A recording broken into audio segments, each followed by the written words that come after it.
Tommy Watson. What's the update on Tommy? I suspect it's probably not good news. No. Should be 2 months to recover properly with his ankle and his knee. So it was a big impact. He could have scored, but at the end it was not a very strong injury, but enough to be out of the pitch for 2 months. And that is a blow. I mean, undoubtedly, isn't it?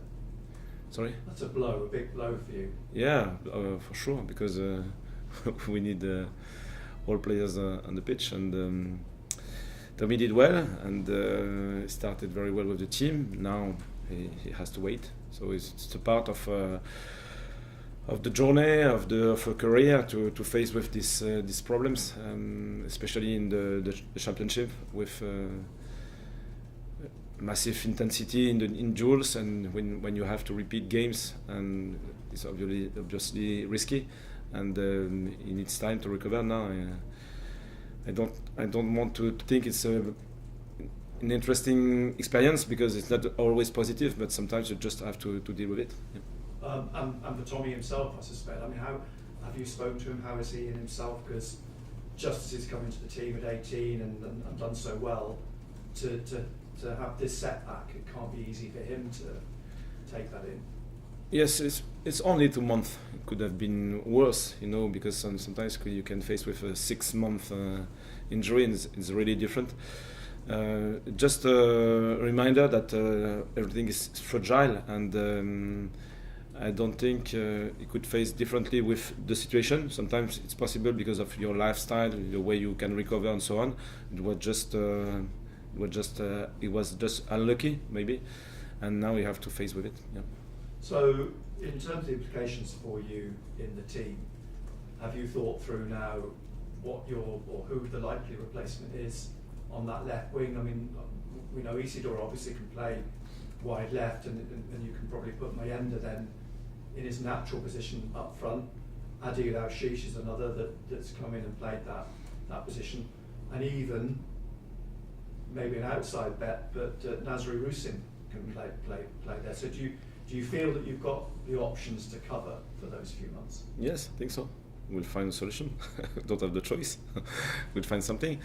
And because we have many young players, we spoke about it before, we know that we can discover many things, because they are so young.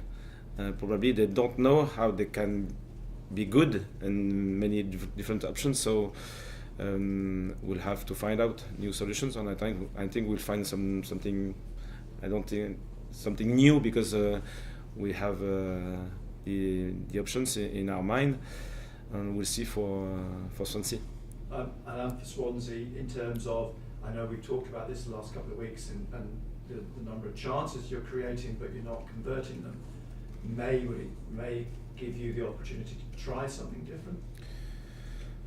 We'll have it's mandatory, because we will change our lineup, so it's the first change, and then I think football is like that. Sometimes you can be very accurate, very clinical, and you don't know why for a long period. Maybe it could last 6 weeks, 8 weeks. We don't know. It's different, and I think stability is still a key. Consistency is still a key, because if we don't create chances, I can be worried and have many other concerns. But at the minute, we are still dominant in many different environments. It was at Millwall, it was at Sheffield, it was at home twice, and we created many chances without scoring a lot of goals. But the foundations are still strong, and I think football is like that. Sometimes it's always unpredictable, and the most difficult part of the pitch is still the final third. So keep going, and probably we have to work a little more in this final third during the training session, when we have training sessions. It was the case this morning, and to be probably more creative, to refine the game model in that final third, because if we can create chances, for me it's the best point for our team. Luke O'Neill, he presumably will be available at the weekend. I know he was ill, so there's a fair chance he'll be okay, will he, for Swansea? Yes, probably, yeah. And the dilemma then is, I mean, I think the only games he's missed has been through suspension and now illness, and I think a lot of people feel he's a sort of integral part of the team. Does that present you with a dilemma as well now? It's a good problem for me. It's a good problem with 6 games in 3 weeks. So we know that we need depth in the squad. Sometimes you can start, and sometimes you can be on the bench and come into the pitch later. And the other game you can start. I think a good team who wants to be competitive in a long league like the Championship, we need 6-7 players able to play. Sometimes you are in the starting 11, sometimes not, but you have to accept the competition to give an extra power for the team. And we are, if it's possible to manage this situation properly, I think it will be the case, because the players understand that we want to achieve something collectively. And it's not a question of just an individual project. It's a good problem for me and for the team, I think. And in terms of, you've talked about the number of games coming up over the next month and a half, you've got, in some ways, a little bit of a calm before the storm, because you've got Swansea then a week before Norwich, before you suddenly get this sudden rush of games within days of each other. Is next week an important week in that sense, in terms of rest, recuperation, just giving the players an opportunity to get their breath back, if you like? I don't know. I'm not sure, but I think we like playing many games, so it's the first idea. If you want to be a top player in that sport, you know that we'll have to manage maybe 50 games per season, 55, or even 60 games. So it's not unusual. And because the team is young, it's like a new experience, probably, for many of them, but it's not a big problem. And the way to manage this properly, this period, is always the same. You need to recover properly, so your lifestyle has to be the right one, according to your objectives, and on the pitch you have to be efficient. And I think collectively we are efficient, but if we can score our chances, probably the scenario of the games should be different as well. So it's only the only part we have to manage a little bit more properly, I think. I'm looking forward to your trip to Wales and Breton. I think they share a lot in common, not that you'll see much of it. No, I don't. Just hotel, stadium, and then back home. Does that seem, I mean, sometimes does that seem a little strange to you? It's sort of show and go everywhere you go, and you're new to this country, and yet you're not actually seeing much of it. At least I know the stadiums now. And the atmospheres in the stadiums. And Swansea City, I mean, your thoughts on them are a little bit like Bristol City, I think, in terms of their recent form, but you saw the problems at Bristol. Yeah, I think so. Yes, Swansea is a different team, I think, because they like having the ball. They put a high pressure on the ball carrier. It will be a tough game again, but with a different style of play and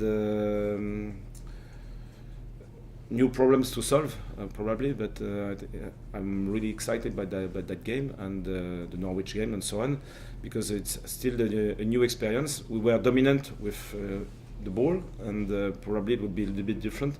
So we'll see how we will solve the problem. What do you think is missing when it comes to scoring goals? Is it a lack of understanding? Is it a lack of skill? Is it a lack of luck? Luck, I don't know. It's still difficult to hope and to count about luck, but probably young teams are always like that. You need time to have a constant work rate in the final third. For example, PSG, I'm really connected with French football, and PSG is playing very well, but in Champions League they have a real big lack of efficiency, and they are not clinical. And one day to another day they can score. Now it's 3-0. Before it was 0-0. And with young teams and young squads, and I think this part of the pitch is probably the most difficult, but for everyone. But because they need to experience many different contexts, and that part of the pitch where the defense is so close, the goal so short, so small, the accuracy and the efficiency are the key, and every teams are waiting, searching for this kind of players. So we have to build this new skill, and it takes time. And is it hard to build that skill when the games are coming thick and fast and you don't have a lot of time on the training pitch? Yes, it's a part of the process. The reality is the game. So the more you play game, probably the more you can gain experiences with an immediate result. When you train, it's a little bit different. But with experiences, we use a lot video analysis, and I think it's really important as well to reinforce what we are doing well, and we did well to unbalance the opponent team. Now it's a question of connection with probably the player who cross and the players who can receive these crosses, and the final skill is to shoot or just to make an header, I don't know. And this connection is, we have many opportunities now. We have to just adjust this final connection, I think. Yeah. The only way to experience the game is to play the game. And Yes. It's hard to recreate that. Yeah, absolutely. So probably the best way to improve that part is to play again and to create more chances. Maybe you can be frustrated again, 1 game, 2 games, or 3 games, but at the end, I'm sure with the quality we have, we'll change the dynamic.